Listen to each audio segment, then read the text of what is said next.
Hello students, good morning to all of you. आज हम लोग बात करने वाले हैं एवोल्यूशन ऑफ कंप्यूटर्स के कुछ और पॉइंट्स पर। तो शुरू करते हैं। Types of computer.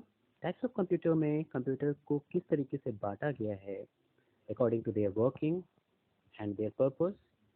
That is of three types: analog computers, digital computers and hybrid computers. Hybrid computers इन दोनों पर वर्क करते हैं, जिन्हें हम एनालॉग और डिजिटल कंप्यूटर्स के फीचर्स के तौर पर देखते हैं। एनालॉग कंप्यूटर्स ऐसे कंप्यूटर्स जो एनालॉगस थिंग्स पर वर्क करते हैं। Everything is measured in some analogous thing. For example pressure. Pressure को नापने के लिए अलग यूनिट होती है। टेम्परेचर को नापने के लिए अलग यूनिट होती है, डिग्री सेंटीग्रेड और केल्विन। यहाँ पर लेंथ को नापने के लिए मीटर, वेट को नापने के लिए किलोग्राम, एट्सेट्रा। इस तरीके से हर यूनिट को नापने के लिए अलग अलग, हर चीज़ को नापने के लिए अलग अलग यूनिट का यूज़ किया जाता है। इस तरह के मेजरमेंट को हम कहते हैं एनालॉगस कंप्यूटर्स के तौर पर उन्हें यूज़ किया जाता है, whose size is proportional to sum of their things। चीज़ों को नापने का तरीका, उनकी यूनिट, ये एनालॉगस कंप्यूटर के तौर पर देखी जाती है। The main features of such computers is both input and output are continuous in nature. ये नेचुरल होते हैं, इन्हें उसी के बेसिस पर नापा जाता है या मेजर किया जाता है। Such computers are mainly used in scientific and engineering applications such as computers are very few in numbers. इनको हम लोग ज़्यादातर एक्सपेरिमेंट के तौर पर या दूसरी चीज़ों में यूज़ करते हैं या जनरल पर्पस के तौर पे यूज़ करते हैं। जैसे कपड़ों की नपाई के लिए आप लोग मीटर्स का यूज़ करते हैं, ऐसे ही चीज़ों को तौलने के लिए हम लोग किलोग्राम्स का यूज़ करते हैं या लीटर्स का यूज़ करते हैं अगर वो लिक्विड में है। एयर को मेज़र करने के लिए हम प्रेशर, उसमें प्रेशर के तौर पर उसे यूज़ करते हैं। जैसे गैस को कंटेन करने के लिए सिलेंडर्स का यूज़ करते हैं, तो उसमें कितनी गैस कंटेन करनी है वो वेट के अकॉर्डिंग प्रेशर डालकर उसे रखा जाता है उस गैस सिलेंडर के अंदर, तो प्रेशर का यूज़ करते हैं। टेम्परेचर मेज़रमेंट करने के लिए हम लोग टेम्परेचर की यूनिट्स का यूज़ करते हैं। थर्मामीटर का यूज़ करते हैं, अलग अलग थर्मामीटर्स का अलग अलग जगह पर। तो ये सारी चीज़ें जो जनरल पर्पस में डेली लाइफ में हम लोग यूनिट के तौर पे यूज़ करते हैं, उन्हें एनालॉगस, और वो जिसमें डिवाइस ऐसे यूज़ किए जाते हैं अलग अलग यूनिट को नापने के लिए, उन्हें हम एनालॉग कंप्यूटर का फॉर्म मानते हैं। फिर बात करते हैं डिजिटल कंप्यूटर्स की। डिजिटल कंप्यूटर्स में हर चीज़ को नापने के लिए एक सिंगल यूनिट होती है। In this type of computer everything is measured in digits. यहाँ पे डिजिट्स की फॉर्म में होता है। You can do any mathematical calculations और logical operations which is number such as computer of binary numbers such as 0 and 1। जो binary numbers को major करने के लिए 0 और 1 का यूज़ किया जाता है। डेसिमल नंबर्स को यूज़ करने के लिए 0 to 9 का यूज़ किया जाता है। इस तरीके से डिजिट्स की फॉर्म में जहाँ पर कंप्यूटर या कोई भी चीज़ दिखाती है, आपको मेजरमेंट दिखाती है, उन्हें हम कहेंगे डिजिटल कंप्यूटर। डिजिटल मीटर जो आजकल हम लोग देखते हैं, इलेक्ट्रॉनिक मीटर, जैसे बिजली का मीटर जो है अब डिजिट्स में आता है, पहले वो नंबर्स रोलिंग के फॉर्म में आता था मीटर की फॉर्म। अब जो आपके स्पीडोमीटर आते हैं गाड़ियों में, वो डिजिट्स की फॉर्म में आते हैं, पहले लीडर्स की फॉर्म में आते थे। तो ये सारी चीज़ें पहले एनालॉग थे, अब डिजिटल में वो कन्वर्ट होते जा रहे हैं। फिर बात करते हैं हाइब्रिड कंप्यूटर्स की। ऐसे कंप्यूटर्स जो दोनों पर वर्क कर सकते हैं, डिजिटल की तरह से भी और एनालॉग की तरह से भी। ऐसे कंप्यूटर्स को हम एनालॉग डिजिटल मिक्सचर या हाइब्रिड कंप्यूटर कहते हैं। Such computers are combined form of analog and digital computers. In these computers, everything is measured in analog signals but also shown in digits. That is number. Such type of computers are used mainly in scientific, commercial and medical applications. यहाँ पर हम medical applications के तौर पर या commercial applications के तौर पर ये use करते हैं. Although computers are different in many ways, yet there are some features. These are commonly found in many computers. According to their size, their memory, their speed, calculations, all things are available in these types of computers. अगर हम बात करें तो जो heart beat दिखाने वाला metre होता है और पल्स रेट या ऑक्सीजन मीटर जिसको हम ऑक्सीमीटर्स भी कहते हैं, उसमें चीज़ों को डिजिट्स में और वेव्स की फॉर्म में, दोनों फॉर्म में दिखाया जाता है। इसलिए इन्हें ना हाइब्रिड कंप्यूटर्स कहते हैं। हार्ट बीट की फॉर्म में, पल्स रेट की फॉर्म जो है वो एक वेव की फॉर्म भी दिखाता है और नीचे रीडिंग की फॉर्म भी दिखाता है। That is a hybrid computer. फिर बात होती है कि दूसरे कंपैरिजन के अकॉर्डिंग, जनरल पर्पस के अकॉर्डिंग इनकी जो क्लासिफिकेशन होती है कंप्यूटर को, उनको 4 भागों में बांटा गया है। किस पर्पस के लिए उन्हें यूज़ किया जा रहा है उसके बेसिस पर।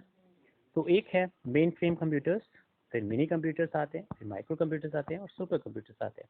मेन फ्रेम कंप्यूटर्स क्या होते हैं, हम बात करते हैं सबसे पहले मेन फ्रेम कंप्यूटर्स की। These computers are very big in size, they require a complete room, एक बड़ा रूम इनको चाहिए, और इनके पास एक बड़ी मेमोरी होती है जिसके बेसिस पर इन्हें एक रूम की ज़रूरत होती है। रैम इनकी बहुत ज़्यादा होती है और स्टोरेज कैपेसिटी भी बहुत ज़्यादा होती है। अगर हम नॉर्मली इस सीक्वेंस में बात करें तो सबसे छोटे कंप्यूटर्स जो होते हैं वो माइक्रो कंप्यूटर्स होते हैं, फिर मिनी कंप्यूटर्स होते हैं, फिर मेन फ्रेम कंप्यूटर्स होते हैं, और सुपर कंप्यूटर्स को इनसे सबसे अलग रखा जाता है। तो पहले हम इन 3 के बारे में बात करते हैं। माइक्रो कंप्यूटर्स सबसे छोटे कंप्यूटर्स जो माइक्रो चिप पर वर्क करते हैं। माइक्रो चिप मतलब जो हम जिन्हें पीसी के नाम से भी जानते हैं, जो हम लोग घरों में यूज़ करते हैं। माइक्रो प्रोसेसर उन्हें कंप्यूटर्स को कहते हैं। इनमें माइक्रो प्रोसेसर यूज़ किया जाता है, इसीलिए इसका नाम माइक्रो कंप्यूटर है। और इसके बेसिस पर हम लोग अपने घरों के एप्लीकेशंस जो चला सकते हैं। शॉप्स में इनको यूज़ किया जाता है ताकि हम बिलिंग वगैरह कर सकें। जब इन कंप्यूटर्स को कई सारे माइक्रो कंप्यूटर्स को जोड़ दिया जाए और इनकी लिमिट लगभग 50 40 से 50 कंप्यूटर्स तक हो, कभी कभी तो ये 100 कंप्यूटर्स तक भी हो जाती है, लेकिन 40 to 50 कंप्यूटर्स अगर हम एक जगह पर जोड़कर उनके बीच में कम्युनिकेशंस कराएं तो इन्हें मिनी कंप्यूटर्स के तौर पर यूज़ होने लगते हैं। इनकी नेटवर्किंग की फैसिलिटी हो जाती है इनके पास, और एक दूसरे से कम्युनिकेट कर सकते हैं। एक छोटे लैब के अंदर अगर हम सारे कंप्यूटर्स को आपस में जोड़ दें और उनके बीच में कम्युनिकेशन हो सके, आपस में बातचीत कर सकें, उन कंप्यूटर से एक कंप्यूटर से दूसरे कंप्यूटर में मैसेज जा सके, तो इस तरह के कॉम्बिनेशन को, बहुत सारे कंप्यूटर का कॉम्बिनेशन को कंट्रोल करने के लिए जिस कंप्यूटर की ज़रूरत होती है उसे हम कहते हैं मिनी कंप्यूटर। लगभग 50 कंप्यूटर को कंट्रोल करने के लिए जो कंप्यूटर यूज़ किया जाता है उसे हम कहेंगे मिनी कंप्यूटर्स, और नेटवर्किंग में काम आते हैं। ऐसे ही बहुत सारे हज़ारों मिनी कंप्यूटर्स को कंट्रोल करने के लिए जो कंप्यूटर यूज़ किया जाता है उन्हें हम कहते हैं main frame computer. Mini computers की यहाँ पर जो बात कर रहे थे हम, 50 to 200 तक की इसकी रेंज हो सकती है, जो 50 से 200 माइक्रो कंप्यूटर्स को कंट्रोल करे मिनी कंप्यूटर। मिनी कंप्यूटर्स, बहुत सारे मिनी कंप्यूटर्स को कंट्रोल करने के लिए एक मेन फ्रेम कंप्यूटर्स। तो ऐसे ही रेंज अगर हम बता दें तो 50 to 200 मिनी कंप्यूटर्स को कंट्रोल करने के लिए एक micro computers, main frame computers, और बहुत सारे मेन फ्रेम कंप्यूटर्स मिलकर भी एक बिग मेन फ्रेम कंप्यूटर्स का फॉर्म करते हैं जिसे हम सर्वर कहते हैं। और इस तरीके से ये इंटरनेट में यूज़ करे जाते हैं। मेन फ्रेम कंप्यूटर्स मतलब इंटरनेट, मिनी कंप्यूटर्स मतलब एक नेटवर्क, और माइक्रो कंप्यूटर्स मतलब एक सिंगल कंप्यूटर। इस तरीके से कंप्यूटर की रेंज बढ़ती जाती है और एक नेटवर्क से बड़ा नेटवर्क बन जाता है, छोटे नेटवर्क से एक सिस्टम से नेटवर्क बन जाता है। कई सारे सिस्टम्स को जोड़कर एक नेटवर्क बना सकते हैं जो मिनी कंप्यूटर के तौर पे यूज़ होगा, जो माइक्रो कंप्यूटर के तौर पर सिंगल कंप्यूटर यूज़ होगा। और मेन फ्रेम कंप्यूटर्स जो होता है बहुत सारे मिनी कंप्यूटर्स को कंट्रोल करने के लिए। एग्जाम्पल के तौर पर अगर बताएं तो माइक्रो कंप्यूटर जो आपके घरों में यूज़ किया जाने वाला है या शॉप्स में यूज़ किया जाने वाला है। मिनी कंप्यूटर्स को अगर हम बात करें तो किसी इंस्टीट्यूट के अंदर जो कंप्यूटर्स को कंबाइन करके यूज़ किया जाता है वो मिनी कंप्यूटर्स है।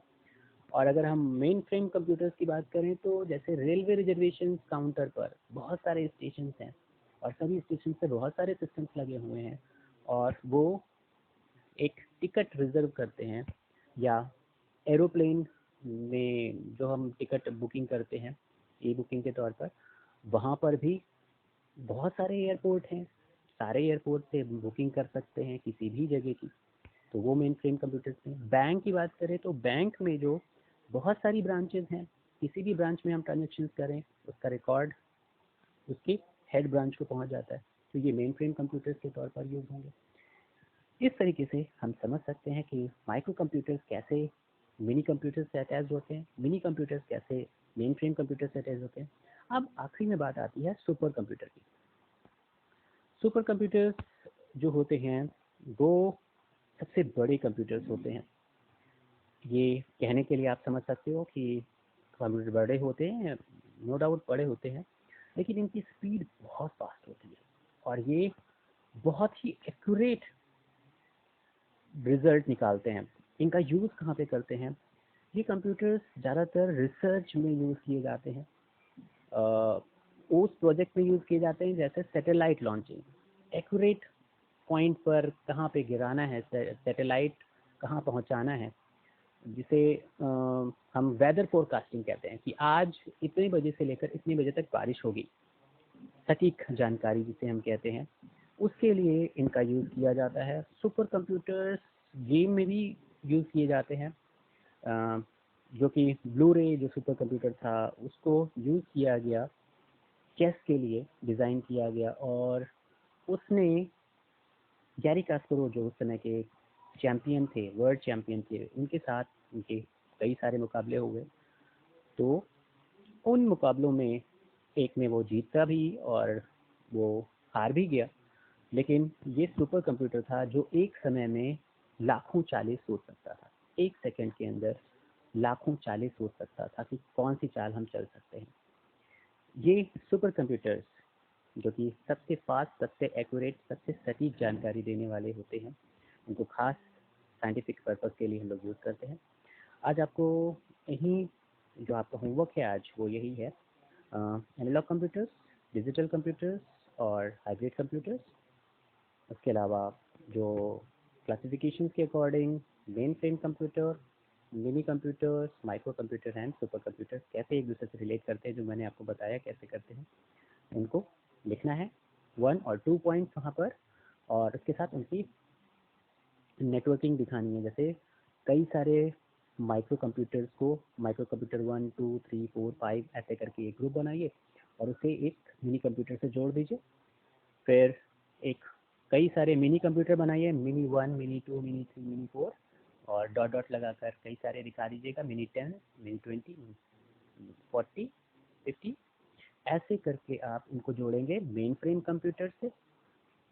ये पिक्चर्स आपको ड्रॉ करनी है, ओके, अपनी कॉपी में। Have a nice day, thank you.